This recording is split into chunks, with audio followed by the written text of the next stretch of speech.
On était en pleine hystérie et il fallait des victimes expiatoires, il en a été une. Cette équipe n'avait pas besoin d'un capitaine. Personne n'aurait pu être capitaine dans cette équipe-là. L'ensemble des joueurs a décidé de ne pas participer à la séance d'entraînement programmée aujourd'hui. Evra, je l'avais vu assez rapidement après l'Afrique du Sud.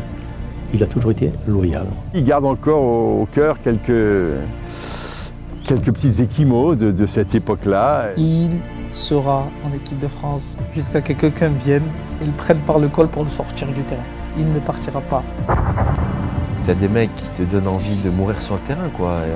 Et ça, Pat le fait très bien. Honnêtement, il n'a pas eu une vie facile. Il a connu les années difficiles comme beaucoup de gens ici, malheureusement. Oui, il a failli craquer parce qu'il s'est donné tellement, il a tellement fait d'efforts pour arriver à ce qu'il voulait. Et à un moment, il n'y croyait plus. Il est un homme au parcours hors norme et à l'histoire tumultueuse. Un joueur à la carrière brillante en club, mais mouvementé sous les couleurs de son pays. Encensé par les coéquipiers et les entraîneurs qui l'ont côtoyé, parfois décrié par les supporters des Bleus, longtemps détesté par les consultants les plus influents de la sphère médiatique, Patrice Evra cultive les paradoxes depuis toujours. Vice-champion d'Europe avec la Juventus cette année, l'ancien capitaine Oni de Naïsna est redevenu un leader incontournable et admiré en équipe de France. Son histoire est celle d'un homme qui s'est accroché à son destin sans jamais douter de lui-même. Né à Dakar en 1981, d'un père sénégalais et d'une mère capverdienne, Patrice Evra débarque en région parisienne à l'âge de 3 ans. Aux Ulysses, dans l'Essonne, dans le quartier sensible des Hautes-Plaines. Ici, c'était dégueulasse. C'était un quartier à l'abandon. Sincèrement, tu vois, même là, je crois, là, ici, il y avait un immeuble, ils l'ont pété. C'est vrai que ça a beaucoup changé. Le quartier, il a été retapé, mais je peux te jurer qu'il y a quelques années, c'était pas comme ça. On jouait beaucoup au foot. Hein. Nous, c'était une jeunesse sportive. On a fait énormément de foot, énormément de sport. Donc, dès que les beaux jours ils arrivaient, c'était les matchs de foot jusqu'à pas d'heure. On rentrait, c'était la nuit qui nous arrêtait en fait. Comme il était un petit peu plus jeune que nous, il devait rentrer un peu plus tôt que nous. Donc du coup, nous, on se permettait de finir la conversation en dessous de la fenêtre sans que sa maman nous attrape, parce que sinon ça foutait le bordel un petit peu. Aux Ulysses, Patrice, le petit dernier de la famille, grandit au milieu de ses nombreux frères et sœurs, sous la protection d'une maman séparée de son mari. La maman, pour éviter qu'on fasse des conneries, c'était une famille qui couvrait la porte à tout le monde. Elle faisait manger tous les jeunes du quartier. Voilà, au lieu de faire 10 km pour aller en soirée, non, c'est la maman Patrice qui faisait la soirée chez elle, qui accueillait tout le monde. C'était une famille avec un cœur comme ça. Au club de foot de la ville, qui a formé notamment Thierry Henry et Anthony Martial, le talent de Patrice Evra ne fait aucun doute, malgré sa petite taille. C'est Patrice qui faisait kiffer les grands du quartier dans les tournois interclubs. C'est Patrice, c'est le petit Patrice. Et il avait ses grands frères, les grands du quartier qui sont ici. Donc c'était un peu la petite star de l'équipe. Partout où on allait, c'était un peu la mascotte du club, des tournois qu'on faisait, etc. Tout le monde avait beaucoup d'affection pour lui. De 13 à 17 ans, le gaucher poursuivra sa formation à Brétigny, l'un des clubs formateurs les plus réputés de la région parisienne. Une fabrique à champions qui a lancé entre autres Paul-Georges Ntep ou Jérémy Ménez. J'ai le souvenir même d'un match qu'il a dû faire contre les féminines de Juvisy et montrer justement sur ce match une énergie étonnante et qui avait justement suscité chez une dame contre qui il jouait un petit agacement de voir autant d'engagement. Mais ce qui était complètement logique, il y a une forme de respect de sa part déjà parce qu'il jouait les matchs de la même façon. Mais le monde pro le rejette, notamment le Stade Rennais qui le mettra à l'essai plusieurs fois, sans donner suite. Été 98, Patrice Evra a 17 ans et n'intéresse personne en France. Jusqu'à l'arrivée d'un recruteur italien présenté par un ami commun. Observateur en région parisienne pour le Torino, l'homme décide de louer un gymnase à Sainte-Geneviève-des-Bois pour observer Patrice Evra lors d'un match d'exhibition. Aussitôt convaincu, il donne à Evra 450 francs pour qu'il rachète sa licence amateur à Brétigny, puis téléphone au directeur sportif du Torino et lui vante les qualités du jeune attaquant français. Tout de suite, j'ai appelé mon copain Beppe Accardi en Italie pour lui dire que j'avais quelqu'un qui était très bien. Et effectivement, une semaine après, il est parti pendant une semaine pour faire son test à Torino. J'ai vu l'entraînement et je suis été tout de suite convaincu que lui était quelque joueur avec des grandes possibilités de devenir un grand joueur. Le directeur de l'époque, il n'a pas voulu le prendre parce qu'ils étaient au complet, il n'a pas voulu courir le risque.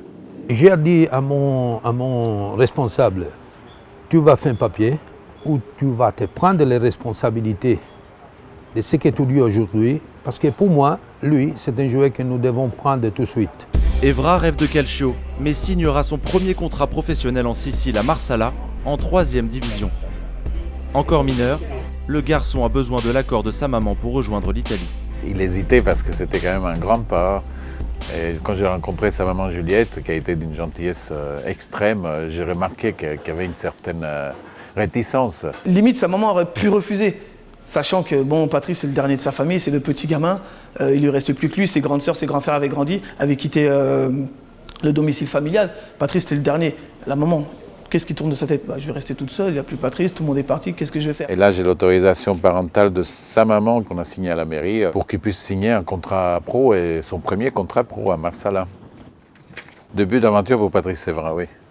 Il partait Paris-Palerme en avion en juillet 98. Il quitte les Ulysses pour l'Italie, accueilli sur place par un agent dont il ne connaît que le nom. Sa mère et l'un de ses grands frères lui rendent régulièrement visite pour le soutenir dans son aventure. Il a toujours été très renfermé, il avait l'air de quelqu'un de très timide. Après sa première année à Marsala, où il a fait une deuxième partie de championnat vraiment formidable, il y a eu un petit passage où il aurait dû signer, où il y avait des clubs très importants. Il y a eu une opportunité pour la Lazio de Rome de l'époque, qui était un grand club. À la fin, ça ne s'est pas fait. Et après, il a signé à Monza, donc en 2e division italienne. Et il a demandé à que ce soit moi qui l'accompagne dans le box du club, plutôt que l'agent FIFA auquel il était rattaché en Italie de l'époque. Monza achète en copropriété Patrice Evra pour 400 millions de lire, l'équivalent de 250 000 €. Une somme importante pour un jeune joueur de série C. Mais en conflit avec l'entraîneur, le jeune Français joue peu. Seul, confronté au racisme dans certains stades, l'attaquant vit mal cette période. Une expérience qui va cependant l'endurcir et qui lui sera bénéfique à son grand retour en France en 2001, où il décroche un contrat à Nice, alors en Ligue 2. Sa première saison est laborieuse, il ne dispute que 5 matchs. Mais le déclic surviendra l'année d'après, dès la première journée de championnat. Au stade du Ré face à Laval, Patrice Evra glisse dans le couloir gauche, qu'il ne quittera plus de toute sa carrière. Lui, quando è arrivato, aveva già carattere, si è visto. Quand il est arrivé, il avait déjà du caractère, je l'ai remarqué tout de suite. Lui non voleva, perché voleva giocare attaccante. Quand je lui ai dit qu'il allait jouer latéral, il ne voulait pas. Il voulait jouer attaquant, il aimait ça. C'était un attaquant. Il voulait me prouver qu'il avait du tempérament, sauf que son caractère le desservait à ce moment-là, car il ne voulait pas m'écouter. Il me répétait « Non, je veux être attaquant ». Il a toujours voulu être un joueur offensif. Je pense qu'il aimait bien un petit peu attaquer, être offensif dans son jeu, tout ça, mais c'est vrai qu'il n'en parlait pas d'être arrière latéral. Les Niçois monteront en première division à l'issue de cette saison, et Patrice Evra sera élu meilleur arrière-gauche de Ligue 2. Son profil séduit l'ambitieux voisin monégasque. D'attaquant à latéral, le franco-sénégalais opère sa mue et rêve désormais aux plus grandes conquêtes.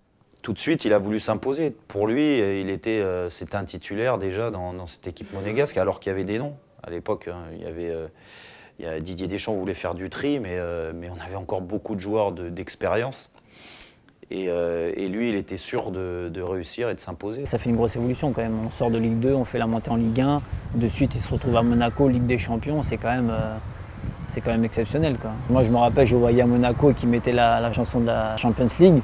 Genre, il m'appelait, il mettait la musique à fond, il mettait la Champions League. C'était marrant, quoi. C'est des bons souvenirs. Voilà, c'est comme un rêve de gosse, quoi. Imagine, ton pote il t'appelle, il te met la chanson de la Champions League, c'est à mourir de rire, quoi. Il avait ça dans sa voiture, quoi. Sa générosité et son insouciance font de ce jeune défenseur à l'âme très offensive l'un des symboles de la réussite des joueurs de la Principauté. Compétiteur acharné, il devient l'un des hommes de base de Didier Deschamps et dispute en 2004 à 23 ans sa première finale de Ligue des Champions, perdue contre le Porto de José Mourinho. Cette folle aventure embrase la France du foot et se révélera décisive dans la carrière de Patrice Evra. Il est vraiment tombé avec l'entraîneur, le groupe de joueurs qu'il fallait pour cultiver ça, cette ambition et tout de suite se dire, voilà, il n'y a plus de limite, on ne se fixait plus de limite. En janvier 2006, 6 mois après le départ de Deschamps, il décide de quitter Monaco en cours de saison. Direction la Première Ligue et Manchester United. Barré à ses débuts par Gabriel Heinze et Michael Sylvestre, il s'affirme rapidement comme un titulaire indiscutable. En 8 saisons, il remporte notamment une Ligue des Champions et 5 fois le championnat anglais. Élu à 3 reprises meilleur latéral gauche outre-Manche, meilleur joueur du monde à son poste selon la FIFA en 2009, Evra casse la baraque. Il m'a envoyé un beau message quelques années après pour me remercier. Il me disait « Hey mister, si je suis maintenant à Manchester, c'est grâce à vous, car c'est vous qui m'avez fait jouer arrière gauche, alors que j'étais attaquant. » Patrice Evra est au sommet de sa carrière. Mais sa relation avec l'équipe de France n'a jamais suivi la courbe de ses performances en club. Convoqué pour la première fois par Jacques Santini pour affronter le Brésil en 2004, il ne sera finalement pas retenu dans le groupe des 23 amenés à disputer l'Euro cette année-là. Il y avait de la déception, il s'y attendait à ne pas être pris dans cette liste, mais il savait que ça allait être le début et que sur sa première sélection, et j'étais présent, c'était plus que des étoiles dans les yeux, quoi. Donc c'était un retour en arrière. Quand on a disputé les premiers matchs de Ligue des Champions, par exemple, j'ai ressenti chez Patrice beaucoup de fierté aussi, et c'était pareil avec l'équipe de France. En 2006, nouvel échec. Patrice Evra n'est pas retenu par Raymond Domenech pour la Coupe du Monde en Allemagne. Ce n'est que 2 ans plus tard qu'il disputera sa première compétition internationale, lors de l'Euro 2008, conclue par une élimination dès le premier tour. Il débute sur le banc, avant de jouer les 2 matchs suivants. Malgré l'échec, son statut évolue, il devient titulaire et Raymond Domenech le nomme capitaine des Bleus quelques jours avant le début de la Coupe du Monde en Afrique du Sud. Un cadeau empoisonné. Moi je crois en cette équipe et pour moi, je vais à la Coupe du Monde pour gagner cette Coupe du Monde. Dans un climat malsain, le rôle de capitaine va le submerger. Le mondial vire au fiasco après l'exclusion de Nicolas Anelka et la grève des joueurs à Naïsna. Patrice Evra apparaît en première ligne, inconscient de l'ampleur prise par les événements. Il met en cause les médias et exprime une colère froide lors d'une conférence de presse surréaliste donnée aux côtés du président de la Fédération française, Jean-Pierre Escalette, totalement dépassé. Que la presse nous traite de nuls, de tout ce que vous voulez, je suis d'accord, il n'y a pas de souci. Il a dit qu'on est catastrophique, on est des imposteurs, tout ce que vous voulez. Mais que la presse là écrive des mots comme ça, on va où? On n'est plus dans le football là, on est des êtres humains. Quand tu es en Afrique du Sud, quand tu vois que c'est le bazar, mais vraiment le bazar, que tu as un sélectionneur qui gère plus rien, qui est pourtant le garant de ce groupe, et que toi tu te retrouves capitaine avec des joueurs avec beaucoup d'expérience dans le groupe, comme Thierry Henry et d'autres, qui ont la tête dans le sac aussi, qu'est-ce que tu fais? Le problème c'est pas Anelka, le problème de l'équipe de France c'est pas Anelka, c'est le traître qui est parmi nous. Il a fait une grosse erreur de com quand il est parti en conférence de presse, le fameux jour où il a dit oui, le traître, machin, tout ça. À ce moment-là, fallait pas dire ça à ce moment-là. Mais encore une fois, je l'ai retrouvé parce que c'est un mec entier et je pense qu'il était vraiment, vraiment à fleur de peau, touché à ce moment-là, vraiment de ce qu'il entendait. Il avait des capacités, il peut être rassembleur, mais que cette équipe n'avait pas besoin d'un capitaine. Personne n'aurait pu être capitaine dans cette équipe-là. Les Bleus quitteront l'Afrique du Sud dès le premier tour, responsables du plus grand couac de l'histoire du football français. La tête des mutins de Naïsna est réclamée. Une commission d'enquête créée par la fédération est chargée de faire la lumière sur les événements du 20 juin. Les joueurs vont devoir s'expliquer.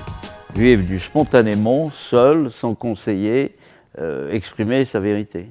Il y a d'autres joueurs qui ont dit non, je ne peux pas m'exprimer sans l'accord de mon avocat, sans l'accord de mon agent, et sans en avoir parlé avant avec Laurent Blanc. Il était relativement choqué. À mon avis, il se rendait compte qu'il était comme une coquille de noix ballottée par la tempête et que ça allait mal se terminer sans doute pour lui. Laurent Davnas, président de cette commission d'enquête, rédige un rapport de 25 pages qu'il met à la disposition de la fédération.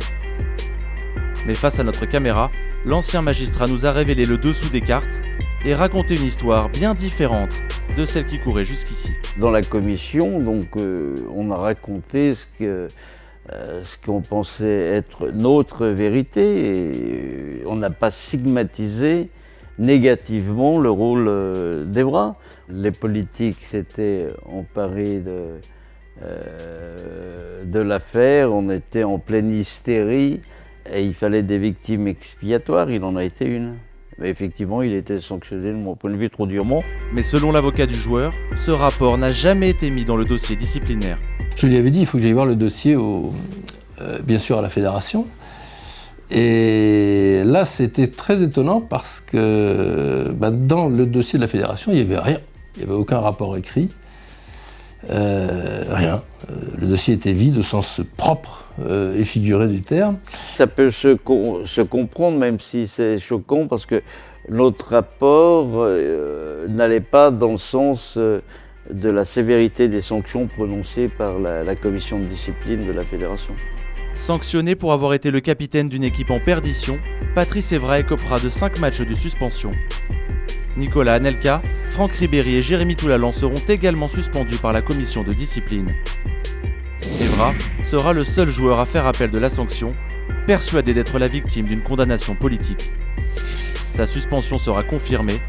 Déterminé à prouver son innocence et à poursuivre la procédure, ses proches le persuadent cependant d'accepter le verdict. Et on lui a expliqué, on lui a dit, mais il n'y a pas besoin de lui expliquer que, effectivement, faire un procès à sa fédération, c'était pas bien, Voilà. Et c'est comme ça que finalement, il a accepté la peine, mais en se disant, mais je suis considéré par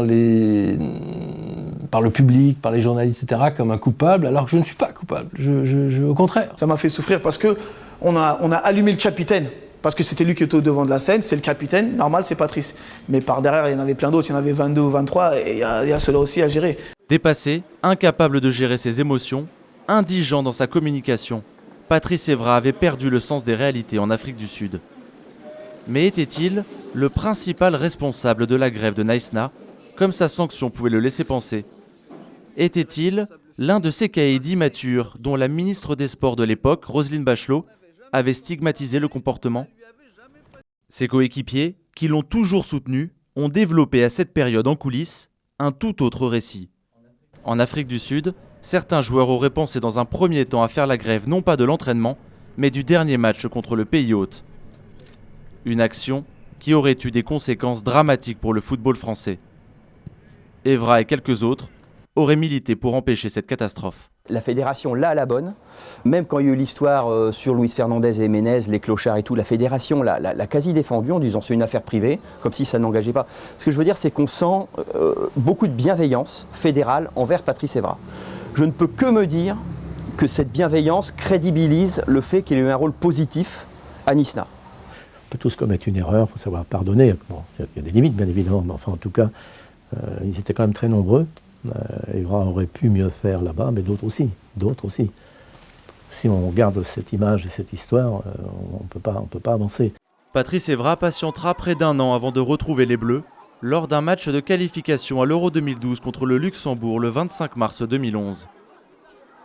Laurent Blanc, qui ne comptait pas sur lui, le rappelle pour pallier au forfait d'Eric Abidal, gravement malade et opéré d'une tumeur au foie. Sans faire de bruit, l'arrière-gauche de Manchester vient de renaître sous le maillot tricolore. Aligné d'entrée face à l'Angleterre lors de l'Euro 2012, il n'avait pas participé au reste de la compétition. Son rendez-vous avec l'équipe de France a une nouvelle fois un goût d'inachevé. L'arrivée de Didier Deschamps, l'entraîneur qu'il a révélé à Monaco, va complètement changer la donne. Remplaçant ou titulaire, Patrice Evra ressent la confiance de son entraîneur et devient un taulier du vestiaire. Illustration le 10 septembre 2013 en Biélorussie, où l'équipe de France joue un match décisif pour la qualification au Mondial 2014. Menés 1-0 à la mi-temps, les Bleus finiront par s'imposer 4-2. De nombreux joueurs ont alors salué après la rencontre le discours tenu par Patrice Evra à la mi-temps, pourtant remplaçant, et marqué ce jour-là par un deuil familial. On se posait tous des questions un petit peu. J'étais remplaçant aussi avec lui. Et là, il a pris la parole et il a joué son rôle de capitaine, même en étant remplaçant. C'était bien. C'était pas possible qu'on ne puisse pas se qualifier avec le groupe qu'on avait, avec tous les talents qu'on avait dans cette équipe. Il fallait se rendre compte des conséquences si on n'allait pas y arriver. Voilà, c'est un discours de leader, je dirais, de mec, de guerrier, quoi. On avait besoin de ça à ce moment-là. Un mois plus tard, TF1 convainc le joueur d'accorder une interview au magazine Téléfoot après un match dans les entrailles du Stade de France. Son premier face-à-face dans lequel il accepta d'évoquer l'équipe de France depuis l'été 2010. Evra profitera des Lumières pour régler ses comptes avec certains consultants avec une véhémence inouïe.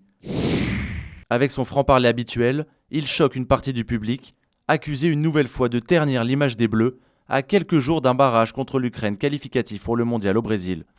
Pierre Ménès, c'est ça, enfin, c'est abusé. C'est abusé. Attends, le mec il va inventer des trucs pas possibles sur lui. Le mec, en disant que Patrice va vendre sa mère pour une place en équipe de France, mais il se rend pas compte.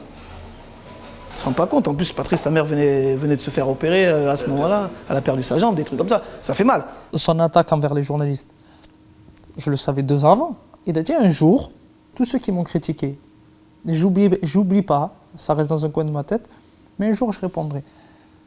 Et il a fait. Par ses mots, son attitude, son regard, Patrice Evra renvoie parfois l'image d'un homme arrogant.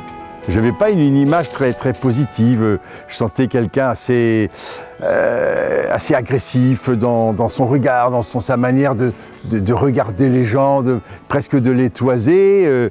Je me disais, mais il a des soucis, il en veut à la terre entière. Pourquoi il a l'air toujours de se sentir agressé, épié, etc., etc. C'est sûr qu'il peut paraître un peu froid et pas très avenant quand on le connaît pas, mais au sein d'une équipe, il est important pour nous. J'ai suffisamment d'éléments maintenant pour dire que Patrice Evra, c'est dommage qu'un gars de cette qualité humaine, de cette aptitude au combat pour l'équipe de France ait été aussi mal connu ou méconnu ou maltraité. Je ne sais pas ce qu'il y a de justifié dans cette espèce de chewing-gum qui s'attache à lui. Au Mondial 2014 au Brésil, Patrice Evra est pour la première fois un titulaire indiscutable chez les Bleus. À Ribeirão Preto, camp de base des Bleus au Brésil, il donne sa première conférence de presse depuis 18 mois. Apaisé mais sûr de lui, comme toujours, et séduisant face aux journalistes, loin de l'affaire Naïsna, dont il parle avec dérision. Maintenant ça me fait rire, c'est vraiment on était dans une telle bulle enfermée qu'on trouvait à chercher des taupes. Ouais, non mais c'est un grand moment, mais je l'ai toujours pas trouvé. Si Deschamps a donné le brassard de capitaine à Hugo Lloris, Evra fait figure de capitaine officieux du groupe au sein du vestiaire. Un statut taillé sur mesure pour l'un des plus capés des Bleus. J'ai vraiment l'image d'un gars épatant, et qui est aimé, qui est recherché en l'équipe de France. Je crois que c'est Paul, il appelle tonton Pat, d'autres c'est le grand frère, d'autres c'est le sage, d'autres c'est l'ancien, et toujours avec beaucoup de respect, voire d'admiration pour tout ce qu'il a été, pour tout ce qu'il a fait. C'est pas un tordu, c'est un type, s'il est d'accord, il est d'accord, on y va, s'il n'est pas d'accord, il discute. Mais aimablement, jamais eu de conflit avec ce garçon. Dans un groupe, et surtout dans ce groupe-là à France, tu as besoin de Patrice Evra. Tu as besoin d'un aboyeur. Parce que Patrice, même si tu es ami avec lui, s'il doit te dire les choses en face, il te les dira, que ça te plaise ou pas. Et tu as besoin d'un mec comme ça dans un groupe jeune, tu as besoin de quelqu'un qui apporte cette expérience-là. On a besoin d'un mec comme Hugo, très réfléchi, chaque fois qu'il va dire quelque chose, ça va être pointilleux, intéressant, intelligent. Il va venir te parler en tête à tête. Puis tu as des mecs qui ont des discours assez forts et qui te donnent envie de mourir sur le terrain, quoi. Et ça, Pat le fait très bien. À 34 ans, Patrice Evra se prépare pour le plus important défi de sa vie de footballeur et son rêve d'enfant, remporter un titre avec l'équipe de France en juin prochain lors de l'Euro 2016. Sans doute le seul moyen d'effacer définitivement la tâche de Naïsna.